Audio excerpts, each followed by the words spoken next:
If you think that the social algorithms are the reason that your business is not growing, you probably need to think again. If you're not converting the people that you're already reaching, going viral and reaching more people is not going to solve your problem. So let's talk about how to convert the audience that you already have. There's a couple simple shifts that you can make in your content today, and I bet you'd probably see more conversions and sales in the next several days.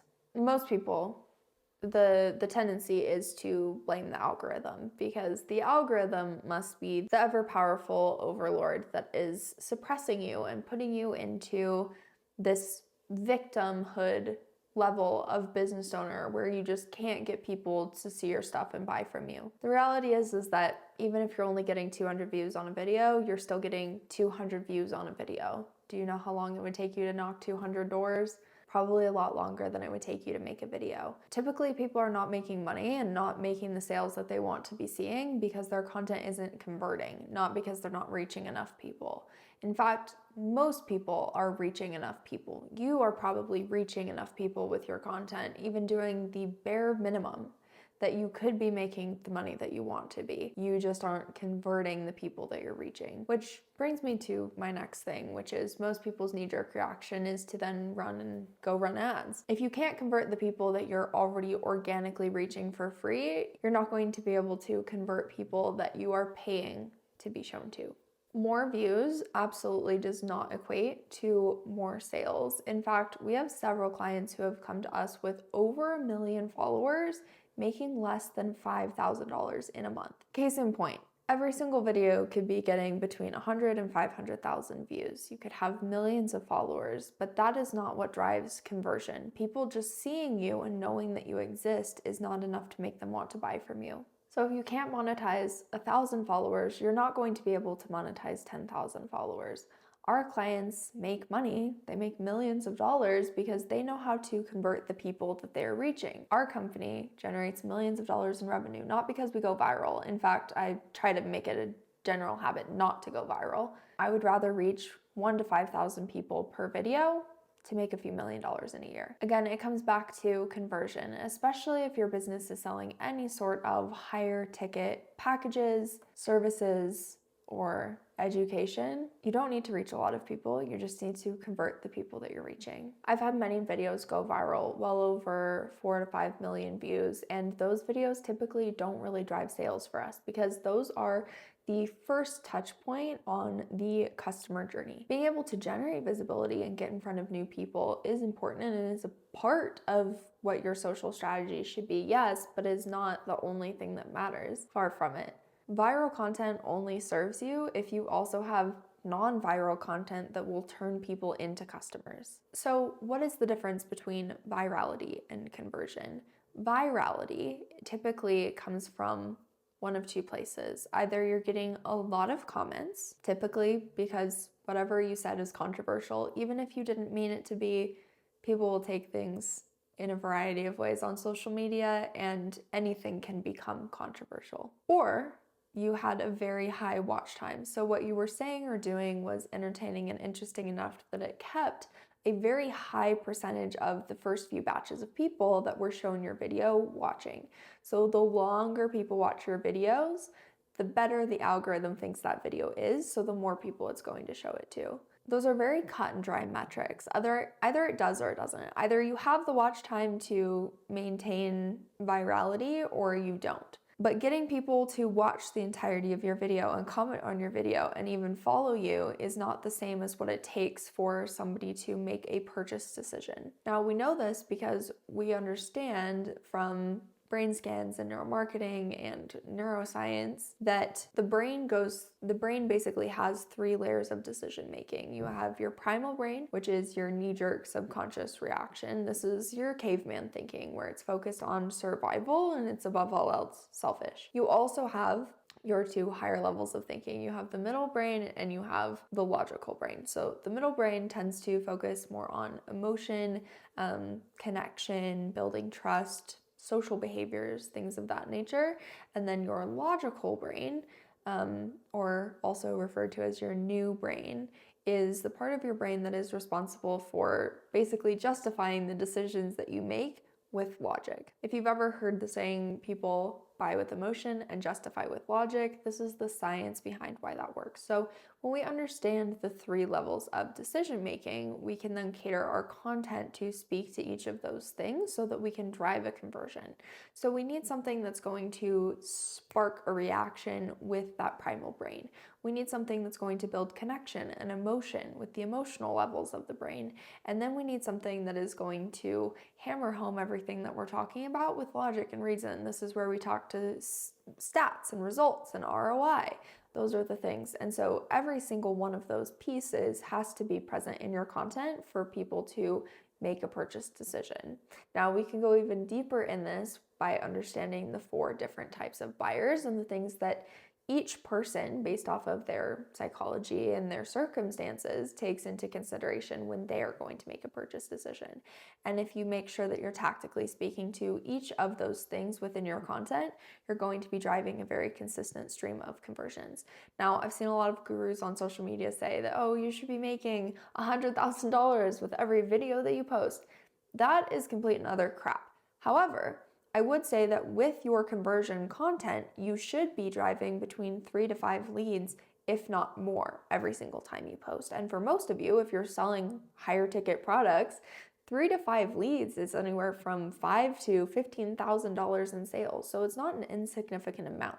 So you could be driving a very high amount of sales from your individual videos, but what we're looking at here is specifically the videos that are engineered to drive conversion. And those videos are engineered very differently than videos that are engineered to go viral. So first and foremost, in speaking to the primal brain, we have to speak to people's symptoms. Now, the difference between a symptom and a problem is important for you to understand because you understand what the problems are that your audience is experiencing. The problem is another word for the root cause. This is the diagnosis or the thing that is actually causing the issue that they're experiencing.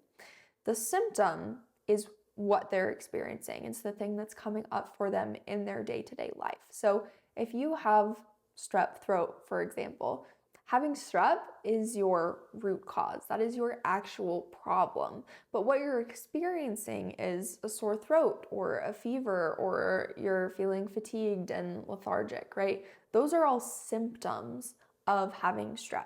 So what we want to do in our content is speak to people's current reality. The primal brain is selfish, and so when we speak to symptoms, what we're doing is we're speaking to that part of the brain and we're saying, hey, this is directly applicable to you and it's going to make or break your survival. That's basically what we're doing on a very low level. So instead of saying, here's 3 tips for how to fix your sales funnel, which is way too broad, what I would say instead is like, this is why you're being ghosted in the DMs, okay? Is their sales funnel a part of that issue? Yes. Does it need to be fixed? Yes. But hitting home to what they're actually experiencing, what they're experiencing is not, oh, my funnel's broken. What they're experiencing is, I'm getting ghosted in the DMs. People are inquiring, but they're not turning into a sale. Those are the things that are actively coming up for them in their day-to-day lives. So those things are what you want to hit home to in your content so that the primal brain feels seen. The next thing I want to do is shift your intention in creating from education to activation. Education creates an audience of consumers and people who want to say, great advice, thanks for the tip, but they never are actually going to buy from you. Creating education and dumping information on people is not the same as highlighting for them what the gap is between where they are and where they want to be and showing them how your product or service uniquely bridges that gap. So focus on creating content that's going to trigger emotion. If we can elicit an emotional response in our audience, we're not only going to be memorable, but we're going to move into that connection phase. So instead of teaching people how to grow on Instagram, what we might say is your posts feel like they're invisible because XYZ. So again, highlight the knowledge gap and give them information that will give them an aha moment as to what their actual problem is. We're not trying to give them tactical solutions because that's not going to benefit them. And the next thing you should do is start subliminally selling in your content. So this doesn't look like super pushy calls to action where you're saying follow for more. Make sure you DM me, the link is in my bio. Those things are very explicit call to actions and they're low-hanging fruit and ultimately they're not as impactful as they could be. So subliminal call to actions and selling looks more like you're explaining, you're mid-video and you say, I had a client who was dealing with this and we did XYZ. You're subliminally putting it in their head that I have clients, I can fix this problem. Here's what we did. They're able to connect and see themselves in that story of your client. And so you're subliminally selling. You're also leveraging what's called future pacing by pulling back the curtain and letting people see what it would look like to work with you, able to see logistically what does your client journey look like and what could their life and their outcome be if they were to work with you. So in dropping that in your videos subliminally, it's going to be so much more impactful than being pushy and in their face and telling them to go to the link in your bio. A couple other examples of embedded sales. If you say, my clients don't have this problem because of XYZ, or something I teach in my membership is this, right? And you're just dropping this in mid-video so that you're planting it in their head. The best selling makes your audience think that it was their idea. So I want to give you a more tangible example of this. We had a client who was making around $50,000 per month, and she had well over 100,000 followers. But with the amount of followers and engagement and views and visibility that she was getting, she really should have been making $100,000 a month. So she should have been making double what she was making. And so when we went back to the drawing board and we looked at her content, we found a couple of things. One, her content was heavily focused on virality. And two, her content that she felt was going to be more activating and warming was actually just educational tips and tricks. So what she created was an audience of people who really liked her information and thought it was great stuff, but there was never a gap created that made them go, oh, I actually need to work with her. The difference between educating and activating basically comes in where you take people and you bridge that gap between information and implementation. When people understand that they need you for that implementation, that is when your services become valuable to your audience. So that looked like adding in pieces of content that really hyper specifically spoke to people's symptoms, created that gap and helped them understand what the gap was between where they were and where they wanted to be and how her product and service would strategically fill that gap. And then 3, we focused on creating objection handling content because there were many questions and concerns that her audience had that just weren't being answered. And once those questions were answered for them, we started to see a huge influx of DMs and inquiries coming through, and she was able to add an additional $20,000 onto her monthly revenue within 30 days just by making a couple simple changes. We didn't change what she was talking about and what the content was.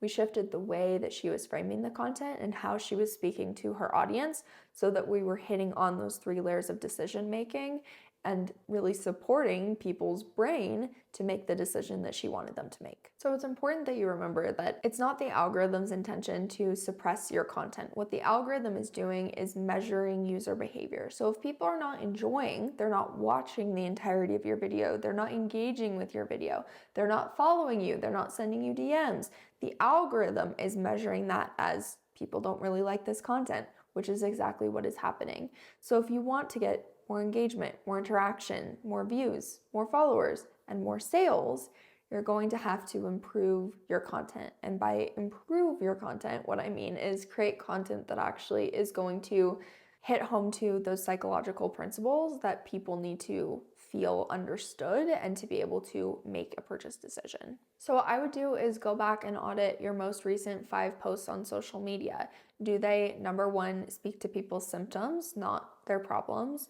Do they elicit an emotional response, not just give them information?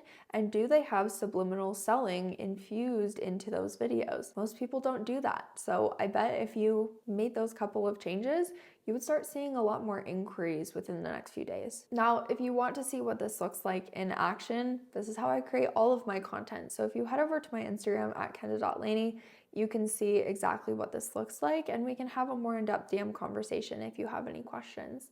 And if you'd like our team to actually audit your social media and review your content, your marketing, and where the gaps are in your content that's causing people not to convert at the rate that they should be sure to just book in a free gap assessment with our team. You can do that down below. It will be linked in the description, and I think that would be super impactful for you. As always, be sure to subscribe to the channel, and if you have any questions, don't hesitate to DM me, and I'll see you in the next video.